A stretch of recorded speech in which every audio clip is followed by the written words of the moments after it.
Hi, this is Tom Soane, and yesterday I had a really good discovery call with a guy called Kevin.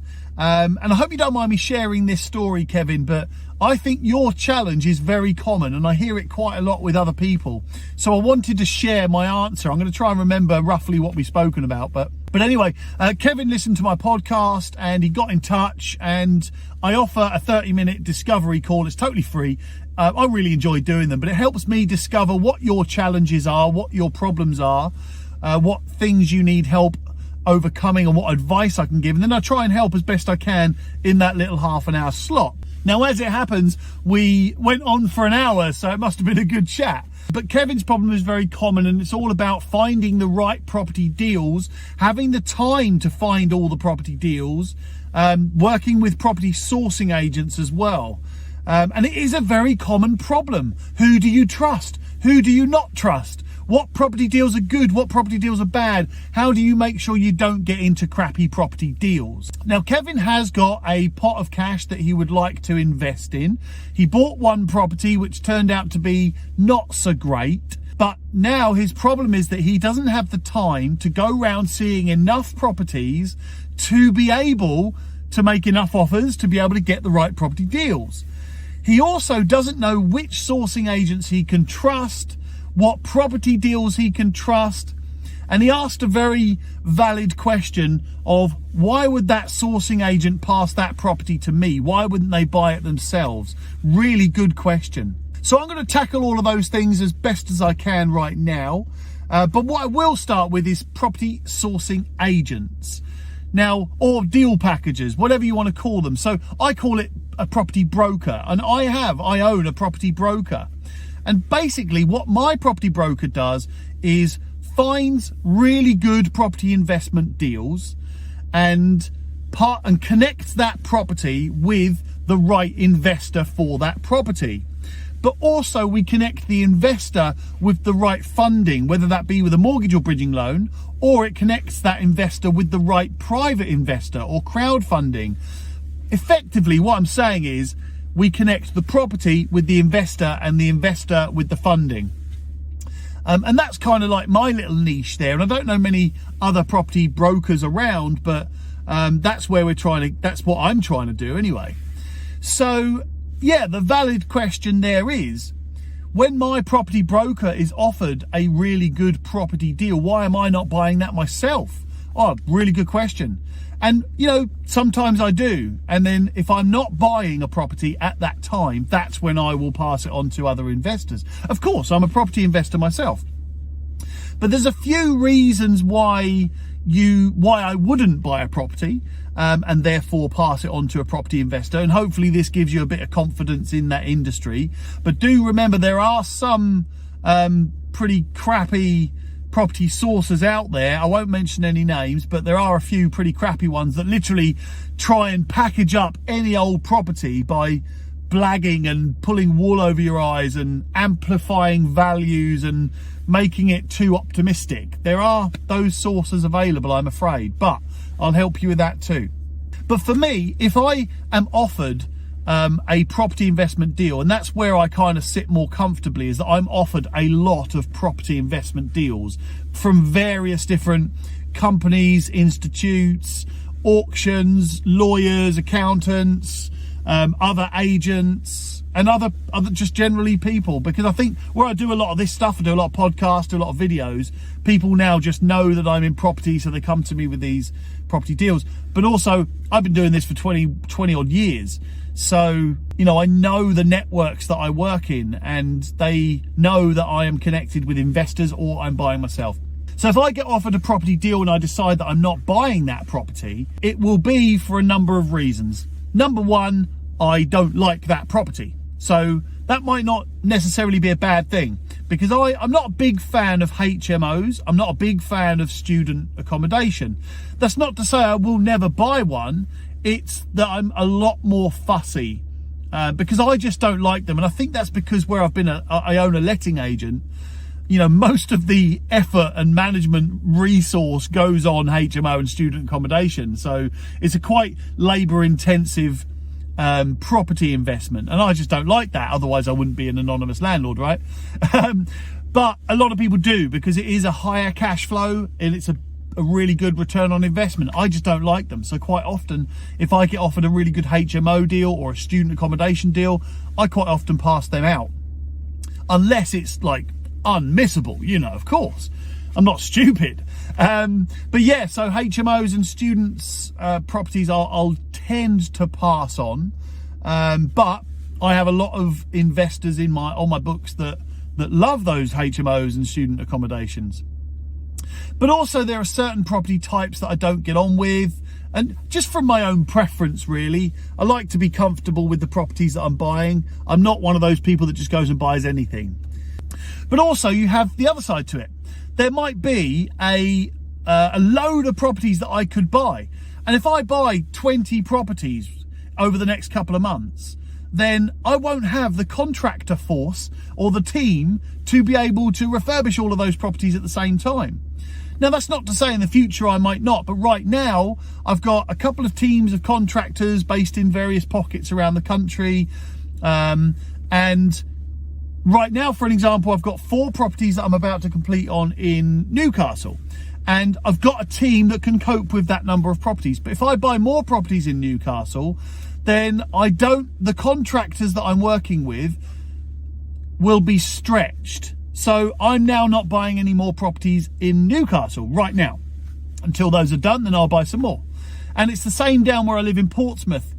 If I bought a load of properties down here, I've got teams down here, but I then might run out of resource if I buy too many properties. So then if I'm not going to buy any more properties, I'll of course pass them out, because I still want to make grow my business. So absolutely, I'll pass that out. So it may well be a really good property investment deal, but I just can't do it or don't want to do it. Now, I will turn that round a little bit, because of course I have a certain target of profit margin now. So for an example, if I'm doing a flip, then I really want to make 30%. I'd love to make 30%. If it's a real safe deal, then 25% is great. Any less than that, I'm not really interested. But there are property investors that will do more of the work themselves, or will be happy making 20% profit, and they'll get past that property deal. So it's not always a bad thing if you're offered a property investment deal by a sourcer. But what I will say is that there are some pretty crappy sources there. So whoever offers you a property deal, you still need to do the due diligence that I've been talking about in my other podcasts and videos. For an example, you've still got to check your own comparison values. And by that, I mean the sold prices in the immediate area for similar properties. You've also got to check the demand in the area. You've got to check the growth potential in that area. And all of those are pieces of data that you can find for yourself, or you would be able to source for yourself through other people. So you've still got to do your own due diligence. I would also ask for a video walkthrough of the property, so that you can calculate that roughly you can calculate that the refurbishment quote is accurate. And I'll give you a quick tip here. If you have a property sourcing agent that offers you a deal and says it's going to cost, I don't know, 10 grand to refurbish this property, then get them to do a video walkthrough of all of the individual aspects that they have highlighted that need refurbishment. For an example, if they're telling you that the whole property needs replastering, or say, actually, if they're telling you that the lounge needs replastering, get them to show you the walls in the lounge. If they're saying that the kitchen needs replacing, show the kitchen, bathroom, garden, repointing, LED flashing, flooring, anything that they've included in their refurbishment estimate, they need to video to show you. So look, there's loads of ways you can do your due diligence. So just watch my other stuff on due diligence there, or listen to my other stuff on due diligence and get that bit right. Just because a sourcer has offered you a property doesn't mean it's going to be a good one, but it may well be a good one for you. Again, if you're comfortable making 20% net profit, then great. That might just be the reason someone's offering it to you.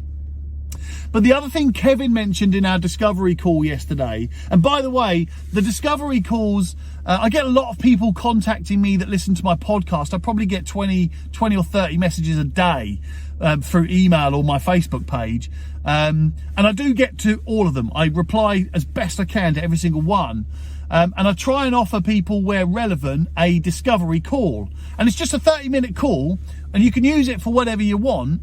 And for me, it's to discover a bit more about your challenges, your problems, where you need some help and guidance.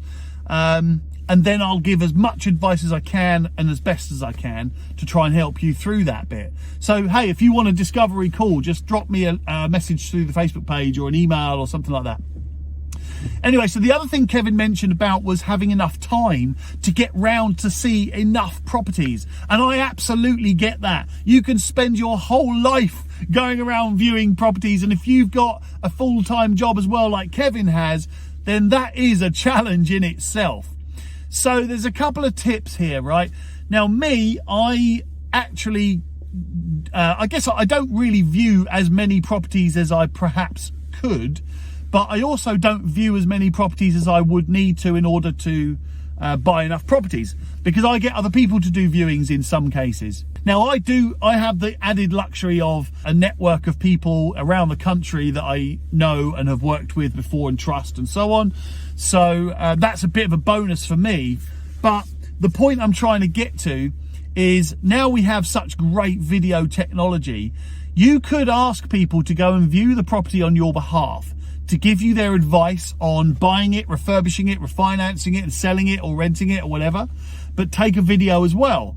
Now, look, if you're going to work with an agent on the resale, then of course they have to be incentivized to make sure they're getting you a property that can be resold. Same with a letting agent. If they're going to let it for you and manage it, they have to be kind of incentivized to get you a property which is a good renter.